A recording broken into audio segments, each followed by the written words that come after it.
राम राम। प्रतिदिन की 5 मिनट की रोज की हरी चर्चा हमारे आपके बीच में चल रही थी। नवरात्रि का उत्सव आया, कुछ व्यस्तताएं आई और वो क्रम थोड़ा बीच में विश्राम किया। आज से पुनः उस क्रम को प्रारंभ कर रहे हैं।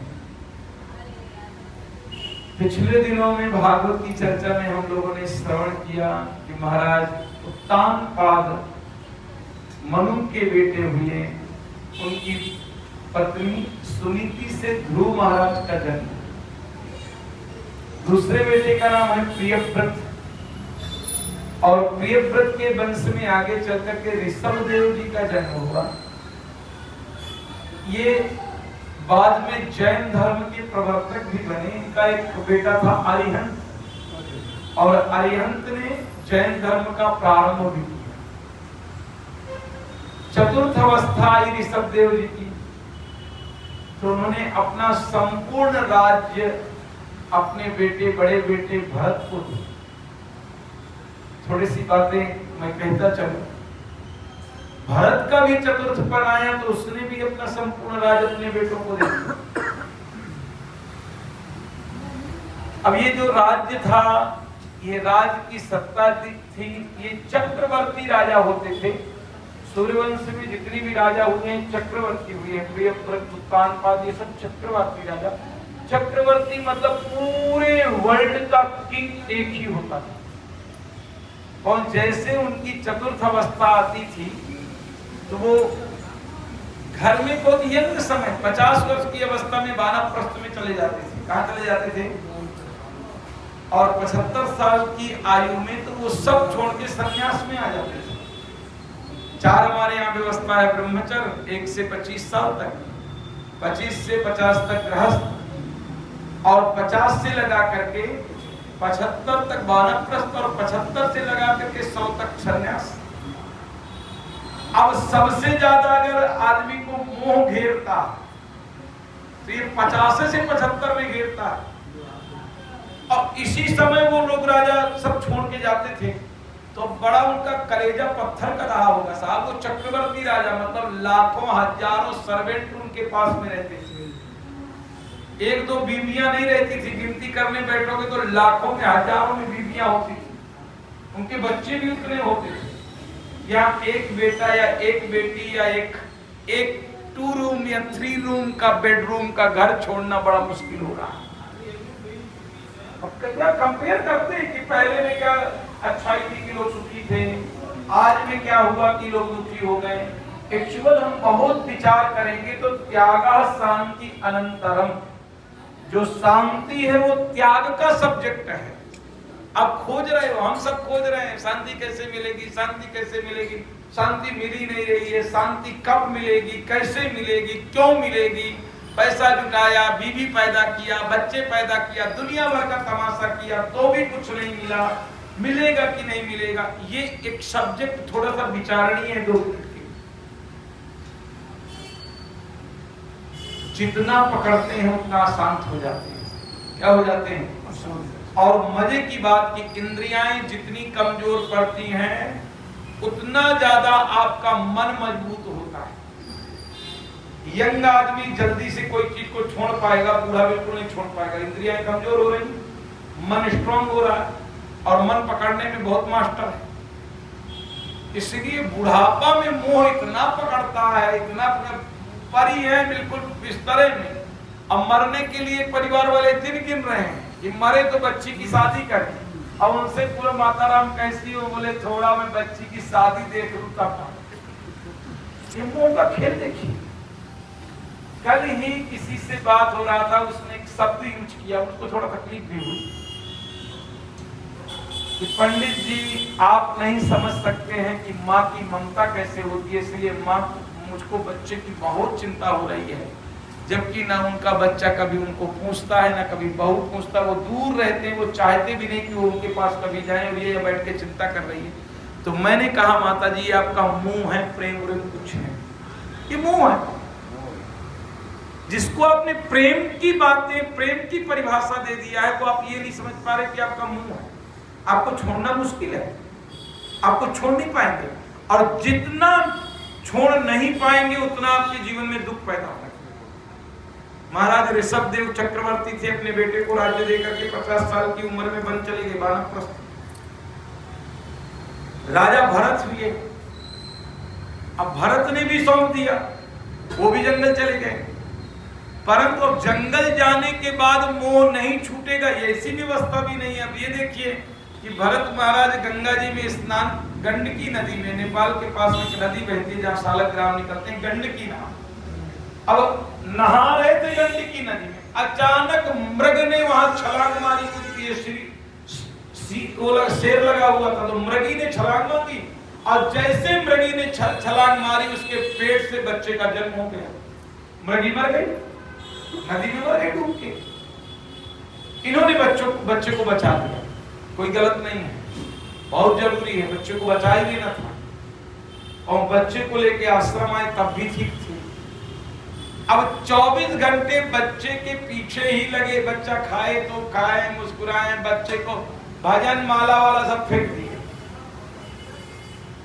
इतना प्रेम हो गया कि एक रात बच्चा अपने मृगों के झुंड के साथ में चला गया, तो महाराज तड़प तड़प के प्राण छोड़ दिए और मरने के बाद मृग बन गए। ये व्यवस्था बड़ी विचित्र है। कैमरे के सामने जैसा फोटो खिंचवाओगे फोटो वैसे ही आएगा, वैसे अंत में जैसा विचार होगा वैसे शरीर चेंज हो जाएगा आपका। तुलसी को थोड़ा आगे आकर के लिखना पड़ा कि एक मृगा के कारणे भरत धर्यो मृग दे, तुलसी उनकी क्या गति जो घर घर करत सहे। कुत्ते से भी प्रेम है, पत्नी से भी प्रेम है, पुतवों से प्रेम है, बिटियों से प्रेम है, बेटा से प्रेम है, इतना स्नेह है। अब बात करते हैं मुक्ति की, बात किसकी करते हैं? एक मृगा के कारण, मात्र एक मृगा से जंगल में प्रेम हो गया था आप जी, तो भरत जी को क्या करना पड़ा था? मृग बनना पड़ा। अब तुलसी उनकी क्या गति जो घर घर कर सने। तुलसी पूछ रहे हैं कि महाराज उनका क्या होगा? बड़ा विचित्र है। परंतु भजन कभी व्यर्थ नहीं जाता। मुझसे किसी ने बहुत प्योरिटी से पूछा था कि गुरुजी, मोह कम करने का, लोभ कम करने का, ईर्ष्या कम करने का, द्वेष कम करने का, दुख कम करने का रास्ता क्या है? तो मैंने कहा जितना आपका भजन बढ़ेगा, क्या बढ़ेगा साहब? भजन बढ़ेगा, जितना भजन बढ़ेगा उतना तुम प्रभु के निकट जाओगे, और जितना तुम प्रभु के निकट जाओगे उतना शरीर से डिस्कनेक्ट हो जाओगे। ये दो प्रकार की विधा है। शरीर में जितना आप कनेक्ट होगे उतना भगवान के प्रति आस्था और विश्वास आपका कम हो, संसारी सब कुछ है। और जितना परमात्मा के निकट जाओगे उतना संसार से डिस्कनेक्ट हो जाओगे। दोनों चीजें एक साथ चलती नहीं। मोह चलेगा या ईश्वर चलेगा। एक प्रेम गली अति साकरी जामे दोने समय, जब मैं था तब हरि नहीं, मैं ना ही हरिया। ये प्रेम की गली है, परमात्मा की गली है, भक्ति की गली है। इसमें दो जा नहीं सकते हैं। संसार जाएगा या फिर ईश्वर जाएगा, दोनों घुसेंगे नहीं साथ में, साकरी है गली। भजन बढ़ेगा तो दुख कम होगा, भजन बढ़ेगा तो शांति आएगी, भजन बढ़ेगा आपका तो अपने आप मोह कम होगा। ना फिर एक ऐसी स्थिति भी आ जाएगी कि शरीर से भी मोह नहीं रह जाएगा। वो स्थिति रामकृष्ण परमहंस वाली, विवेकानंद वाली, शंकराचार्य वाली स्थिति। शरीर को भी साधन समझ लेंगे। क्या समझ लेंगे? गाड़ी चलती है, हम रास्ते में मंजिलों में जाते हैं, शरीर साधन है, पेट्रोल डाल दिया, मिस्त्री से बनवा लिया, बिगड़ गई तो थोड़ा डॉक्टर से हथौड़ी मार करके ठीक करा लिया, अपना लेके चल रहे हैं। जब गाड़ी योग्य नहीं रही तो गाड़ी चेंज कर दिया, दूसरी स्कोडा खरीद लाए, BMW खरीद लाए, बड़ी भारी बात। चलो उसके पास भी यात्रा करके शरीर वैसा ही है। फिर ये नहीं रहेगा कि मैं मरूंगा कब मरूंगा, मरूंगा कि नहीं मरूंगा, मरूंगा तो कितने बजे मरूंगा। कितने हमसे आते हैं लोग, थोड़ा पंडित जी उम्र देख लेना, कितने के हो गए? बोले 75 के हो गए। मगर क्या उम्र दिखा रहे? अब तो निपटो तो ठीक है, थोड़ा दर्द दिखा ली हो। तो कहने का अभिप्राय है कि हमने आज भरत जी की बात थोड़ी छेड़ी है, कल हम इसको विस्तार से बताएंगे। भरत शरीर मृग का छोड़ने के बाद स्मृति रही भजन की। भजन आपको गिरने नहीं देता है साहब जी। गीता में भगवान कहते हैं कि अगर इस जन्म में तुमने भजन किया तुम मरोगे तो अगले जन्म में वो भजन आपके काम में आएगा। क्या आएगा? अब आपने टेलर को दिया है कुर्ता सिल के दे, अब आप पहुंचे तो उसने तुरंत काज वाज करके 2 मिनट में दे दिया। इसका मतलब टेलर ने पहले कुर्ते को पूरा सिला है, 2-3 दिन लगा के टाइम। काज बटन तो आपके सामने 2 मिनट में करके दे दिया। तो ये जो आप मंदिर आ रहे हो, पूजा पाठ कर रहे हो, भगवान का नाम स्मरण कर, पूर्व की कुछ कमाई है जो आप यहाँ पर आ पाते हैं। अगर हम पूरे हीरानंदानी में ही देख लें तो मिनिमम 10 से 15 हजार लोग रह रहे होंगे, इससे ज्यादा, इससे ज्यादा। किसी का आंकड़ा है कि 20 से 30 हजार लोग भी होंगे। और 30,000 आदमी क्यों आते हो, 31 क्यों नहीं आते हो? इसका मतलब पूर्व का कोई संस्कार है धर्म का जो आपको धर्म को यहाँ मंदिर में खींच के ला रहा है। ये जो काज बटन है, ये जो सिलाई है कुर्ते की पहले हुई, अभी काज बटन हो रहा है। क्या हो रहा है? ये स्मृति भी रहती है, आपकी पूर्व की स्मृति भी धर्म के प्रति जागृत करती है कि आपको ये करना है, वो करना है, पूजा करना है, पाठ करना है।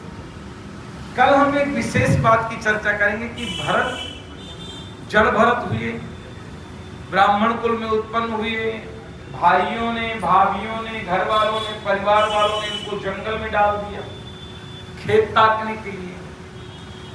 तो वहां एक डाकुओं का सरदार मोटा तगड़ा देखा, उसको नर बलि देना था।